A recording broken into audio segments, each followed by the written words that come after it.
بسم اللہ الرحمن الرحیم الحمد للہ رب العالمین والعاقبۃ للمتقین والصلاة والسلام علی خیر خلقہ محمد وآلہ واصحابہ اجمعین۔ آج زاد الطالبین میں ہمارا 97واں سبق ہے، جس میں ہم حدیث نمبر 90 کا ترجمہ، لعبی و صرفی تحقیق، تشریح اور ترکیب کے بارے میں پڑھیں گے۔ حدیث نمبر 90 ہے، ان الصدق طمانینۃ وان الکذب ریبۃ۔ ان الصدق طمانینۃ وان الکذب ریبۃ۔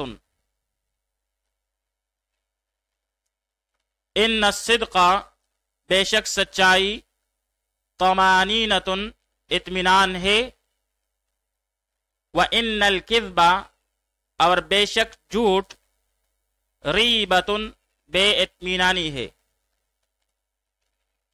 ان الصدق بے شک سچائی، طمانینۃ اطمینان ہے، وان الکذب اور بے شک جھوٹ، ریبۃ بے اطمینانی ہے۔ اب یہاں پر الصدق بمعنی سچائی، حقیقت، اخلاص و امانت، کلام کی واقع سے مطابقت، صاف ستھرا معاملہ۔ ایک لفظ ہے الصدق بمعنی ہر کامل شے، ٹوس اور سیدھا۔ پھر باب نصریاً شروع سے صدق یصدق صدقا بمعنی سچ بولنا، طمانینۃ بمعنی اطمینان، سکون قلب، بے فکری۔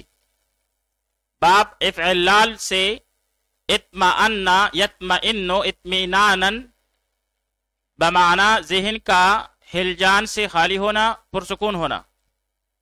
اسی سے مطمئن اس میں فاعل ہے، بمعنی پرسکون ہونے والا۔ الکذب بمعنی جھوٹ۔ باب ضرب یضرب سے کذب یکذب کذبا وکذبا وکذابا بمعنی جھوٹ بولنا، خلاف واقع خبر دینا، غلطی ہو جانا۔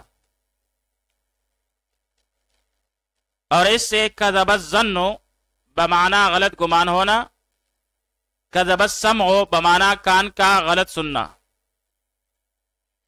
اسی طرح کذبۃ ابریل بمعنی اپریل فول۔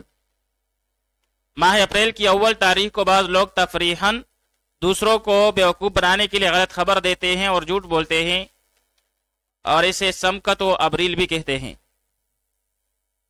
ریبۃ بمعنی گمان، شک، تہمت، اور جمع اس کی ریبن آتی ہے۔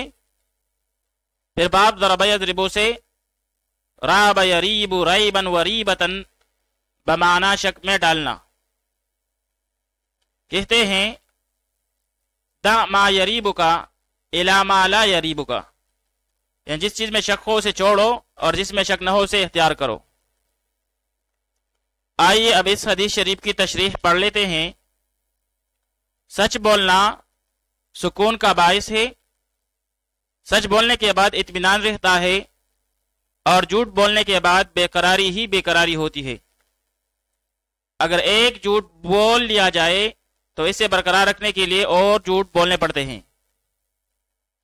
صدق اور کذب جس طرح اقوال میں چلتے ہیں، اسی طرح افعال میں بھی چلتے ہیں، یعنی کسی کام میں شک ہو تو اسے چھوڑ دینا چاہیے، اسی میں اطمینان ہوگا، اور جس میں شک نہ ہو اسے اختیار کر لینا چاہیے تاکہ دل مطمئن رہے۔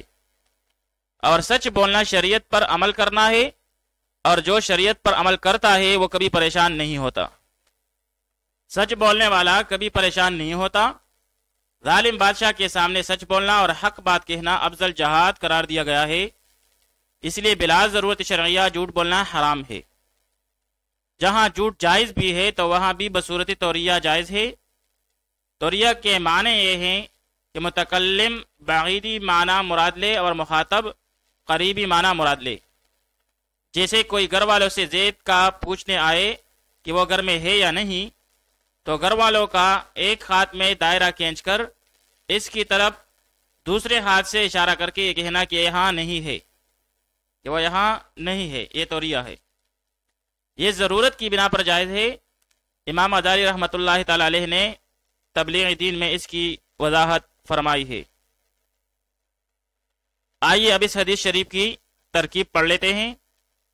ان حرف الظروف مشبہ بالفعل، الصدق منصوب بالفتح لفظاً، یہ اسم ہوا ان کے لیے. تمانینتن مرفوع بالضم لفظاً، یہ خبر ہوئی ان کے لیے.